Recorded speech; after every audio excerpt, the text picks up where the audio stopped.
সুপ্রিয় দর্শক, কানাডার মাটিতে সেচি শাক অথবা শান্তি শাক বলে এক মুঠ তুলে আনলাম আমার বাগান থেকে। গত বছর আমার ফ্রেন্ডের কাছ থেকে 2-3টা গাছ এনেছিলাম এবং ইনডোর প্লান্ট হিসেবে ঘরের মধ্যে রেখেছিলাম। যখন সামার এসে পড়েছে তখন বাইরে রোপণ করছি।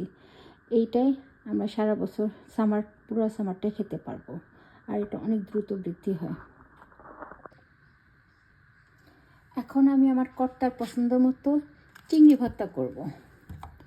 আমার কর্তা এই ভর্তাটা খুবই পছন্দ করে। এই চিংড়ি মাছের মধ্যে কোনো খোসা থাকবে না, খোসা ছাড়ানো চিংড়ি মাছ দিয়ে আমি পছন্দ করি। কোনো সময় খোসা সহ এই ভর্তাটা করলে অতটা মজা হয় না। আর আমি কাঁচামরিচ রসুনগুলো আরেকটা চুলার মধ্যে খালি চুলার উপরে টাইলা নেব।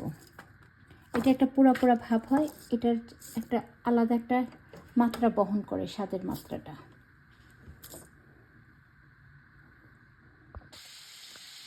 রসুন পোড়া, পেঁয়াজকেও পোড়াবো, আর কাঁচামরিচ সব কিছু পোড়াবো।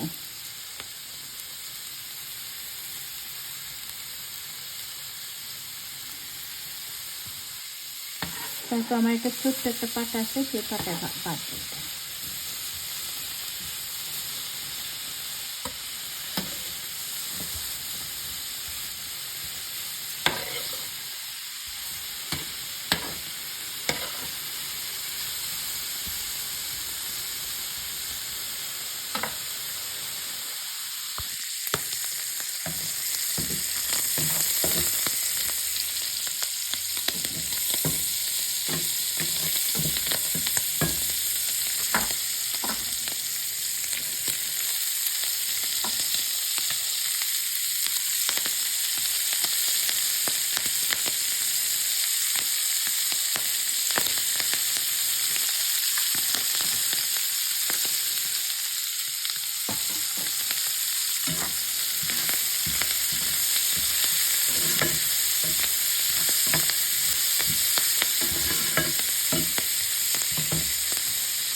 আমি শুকনোমরিচ, কাঁচামরিচ সব কিছু তেলে নিলাম, আর শাক আর চিংড়ি মাছের মধ্যে একটু লবণ আর একটু তেল দিয়ে এটাকে সিজনিং করে নিলাম।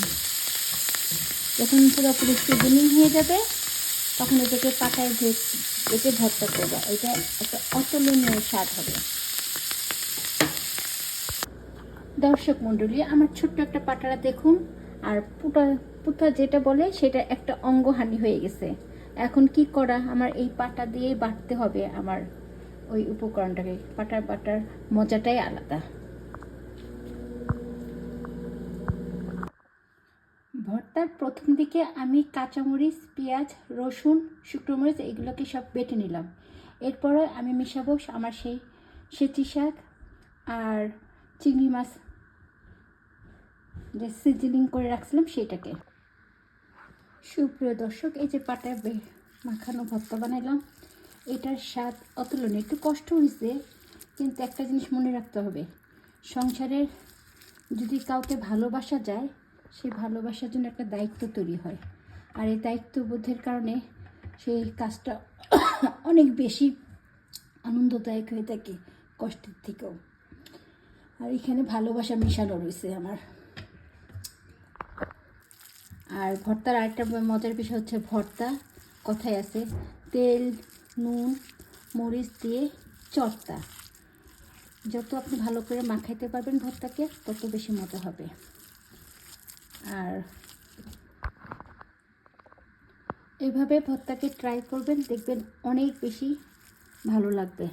আর আরেকটা বিষয়, আমাদের লাস্টে যে আমরা ভর্তাটাকে ভাত দিয়ে মাখাই, এইটার স্বাদটা আবার আলাদা। পাটায় মাখানো ভাতের সাথে ভর্তা, কী যে চমৎকার একটা কম্বিনেশন। এটা প্রত্যেক বাড়ির মহিলারা ভালো মতো জানে যে এটার একটা আলাদা অন্যরকম একটা স্বাদ আনে।